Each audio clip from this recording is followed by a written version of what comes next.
Good stuff. When it comes to working structures that will ensure you get some money from the business, most people don't know how much to put aside as their money after the business pays them, okay? Such that you realize there are those who won't even have airtime on their phones to strike the next deal or call for supplies. They won't even have money to pay utilities for the business, not back at home. So it's a startup. Let's assume you're working with a business that perhaps cost you 50,000 baht to set up. Perhaps it's just a money transfer service. You're talking about the M-Pesas, the Equitals and everything. How much should people consider during those formative years to actually set aside for business and for themselves? So to pay you a salary. So we have an amazing consultant who works with us called Josfat Dirura. Shout out to Josfat. Shout out. He's just amazing, and we run a training for consultants. How do you price for yourself? And I wish I had met Josfat like 8 years ago. He would have changed my life completely. The answer shocked me the first time he did it in the class, but I was really grateful to hear it. His answer was, how much do you want?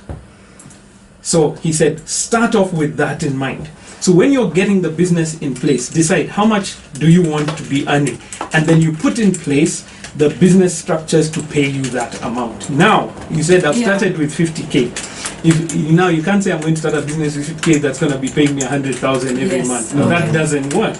But you're able to say, look, I think for my living expenses, what I want to do right now, if I'm starting a business at 50K, I'd like this business maybe to pay me 10, or 15 so maybe. So it still has to be reasonable. It has to be reasonable. And then you become a cost to the business. You see, you're a human resource. You're just like all other resources that the business consumes. So you're part of the overhead. And you make yourself that. That's exactly it. So price yourself into your consultancy. Price yourself into that small business so that you recognize at the end, how am I going to come out with this 10K? What do I have to sell? What's the pricing level of the goods I'm going to sell? How much do I have to sell so that I can pay myself this amount? Now look, your target may be that large amount that you want to hit. Good. Aim for that large amount, but begin with an amount that makes sense for that 50K business, for that 100K business, for that maybe 500,000 shilling business. Price yourself into the costings of that business. So you become one of the costings. Exactly, as you're paying. And then the assumption is that when the business makes money, it's you who's made money. No, that's not it. Entrepreneurs, the business has made money.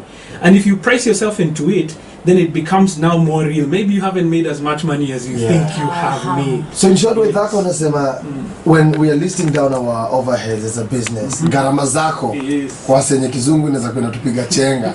Gharama zako za biashara, kuna umeme, labda kuna maji, labda kuna chakula ambacho wafanyakazi wanakula. Pia unajieka hapo igunza ama salary. Kama 10K whatever. Sinivo. That's it. Then now it makes sense. So on a monthly basis, you'll be aiming for that target. Will you hit it every single time? Probably not. But you have the target in place. So the structures are there that will eventually get you to that. Good. And that gets me to my next question, because I was going to ask, what happens when when your business doesn't, business is seasonal. So this month you won't make as much money that enables you to pay all the overheads. So you will consider the most important. The electricity, the water, the rent for the business, right? To make sure that it's still open. And then once you've paid all of that, you find there's not enough left for you. But I've seen a lot of small businesses doing this. So you go into the till, you take 2K today. You go in tomorrow, you take 500 shillings for your fare. You go in the next day because at home people want food.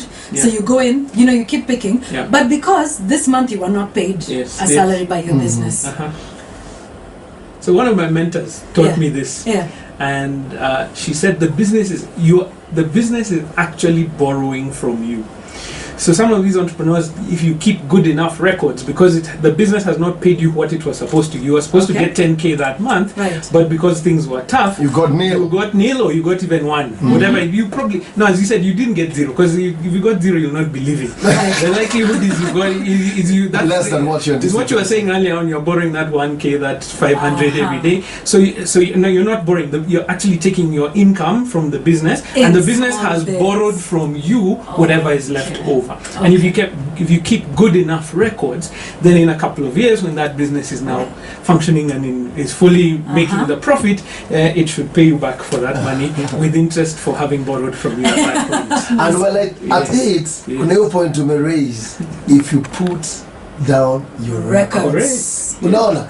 Ivona amesema, unapigiwa simu Andy, hakuna chakula nyumbani, unachukua 500 bob unapo aya na hata watu wa Kenya bao wamekuja, unajua hiyo design, but you don't put it down when and I remember when we met some time back in Mombasa, we indicate try ensure each and every coin you spend may put down. How important is that? Okay, it's like this. You see, many of us who are getting into business will have probably had a job before, and when you're in that job, you don't report and say, "Oh, you were given 5K for the weekend. Oh, I spent around 3,000." That is not the report. You come with receipts and the full details, and you give the full amount that was given there.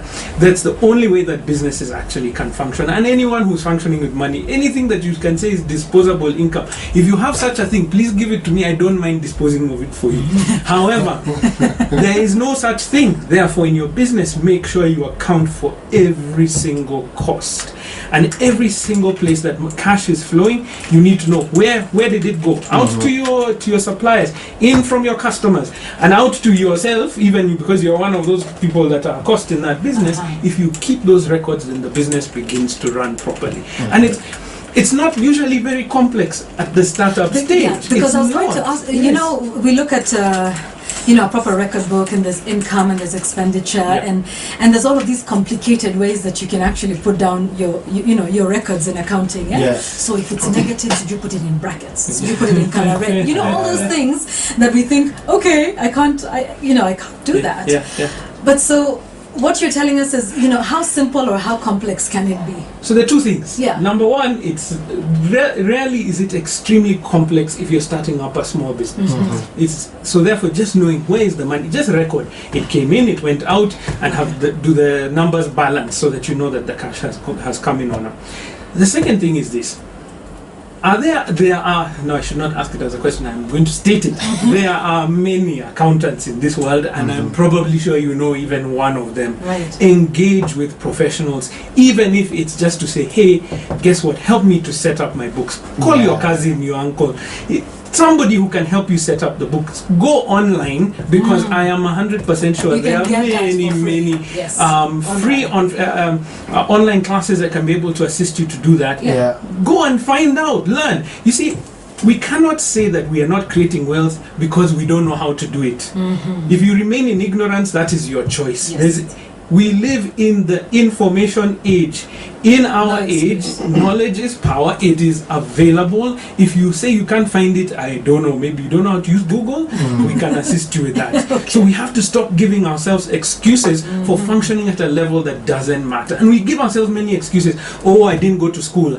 That's not an excuse anymore. We have so many people, examples of people who have made successful businesses never having stepped into a school, but they understood the principle of cash flow. What excuse are you giving yourself? There's so much information out there. Find it. So we've talked about prudent use of money, making sure that you pay yourself, or at least factor in that cost into the business. We've talked about good record keeping, and just before we listen to some music. So this record keeping tells you what? So you start to look at it month after month, right? So you write, even just very simply, this is what's coming in, this is how it is spent.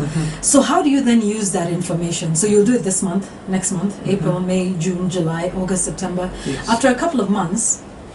So you use that information. What does it tell you? And whether how does the business is alive. Okay. That's the thing. At some point you'll have to figure out, is this business actually making money?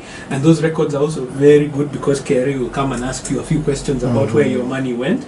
So please don't expect that now it's gone digital. KRA will come and find you wherever you are, at whatever level you're going to be. And they're not after you to come and finish you.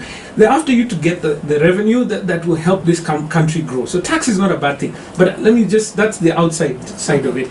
Inside, in the business itself, you're trying to understand, are we being profitable? Uh-huh. And the only way you can tell is by looking at the books. How much have we spent? How much have we made? Is there anything left over at the end of it? Having considered yourself and anyone else who's in that business Any as other a cost in that business. That's what's so important. So when you look at those books over a year, then you will see, now the business has made money. Not you, the business. Is it making money? Yeah. Because sometimes it takes a business a bit longer to make money. Yeah. I don't know if you've been paying attention to the whole buzz in the US, and I don't know, it's because we don't have much activity on our stock market in terms of IPOs, but I've been listening to what's going on, and all these taxi hailing companies are going onto the stock market, exactly, yes. and they're valued extremely high, but none of them has made a profit. Yes. They're not profitable yet. Uber is not profitable. I think the other one is called Lyft, or what is it? I think there's another one called Lyft. Pinterest is being listed, valued very highly, but they're not profitable yet. They haven't broken even yet. So, but they have the structures in place that will allow at some point for profit to come in. And what people are betting on is that these companies will become profitable in some period of time. However, by the way, they have employees. They are still paying them. Right. Yes. So how they're financing that is a bit more complex, but the thing is, I was trying to say that so that we understand your business may take a while to begin to become profitable, but don't forget to be paying yourself, because who is going to be the engine that produces that profit over time? It's you. Because I started with that mindset, I have spent 4,000, I should get out of this about 6,000, then it's in your mind, but in order for this business to grow, you have to put it down on paper. That's where now the difference happens. That's why you find some people have been in a kiosk for 30 years. Like where my folks live, there's a kiosk we pass by. That guy has been there. I was born in that house. That kiosk was there. And he's educated his children. Yes. He's built a house for himself. But it hasn't. It hasn't really taken him further than that, because that business hasn't grown. So he's probably done that. He's probably taken care of his kids and all that, but he doesn't have what is required now to grow to the next level. And that's why we say put it down on paper. Get some help in terms of managing those expenses, so that then you can be able to grow, because the possibility is there. Absolutely, I mean, and you don't have to stick at the kiosk level, and that's what we're saying. You start at the very basic. Have a chain of kiosks. Yes. And I've seen that. Like around the area, you find somebody, I thought you were located there. Yes, I still am. Now there are 3 kiosks. The person owns 3 kiosks in the same area. That means their business is beginning to grow. Yes, that is so important. So we're still here with Waithata Gatumia. I hope you're tuning in. Some beautiful nuggets of wisdom we're getting from him. He's from Centonum, and we're talking about your money and your business and your money. And it doesn't matter what big business we're talking about. It's any small business. When we come back, we'll talk about saving in your business for the future and how you now scale up your finances. So we'll talk about that and much more with Waithata Gatumia here. It's already on Hot 96 Drive. Your questions, bring them through. You can also text us 222-96. Start with the word hot. We'll be taking a look at your feedback. Deadly, keep it up, AV. Are you ready for the road trip? What road trip, Anna? I already made plans with